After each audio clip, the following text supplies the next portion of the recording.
أعوذ بالله من الشيطان الرجيم. بسم الله الرحمن الرحيم.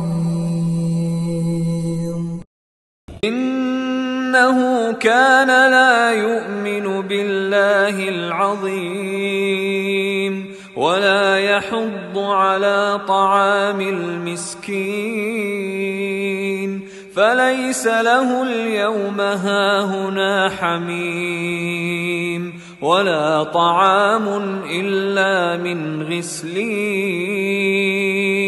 لا يأكله إلا الخاطئون فلا أقسم بما تبصرون وما لا تبصرون إنه لقول رسول كريم وما هو بقول شاعر قليلا ما تؤمنون ولا بقول كاهن قليلا ما تذكرون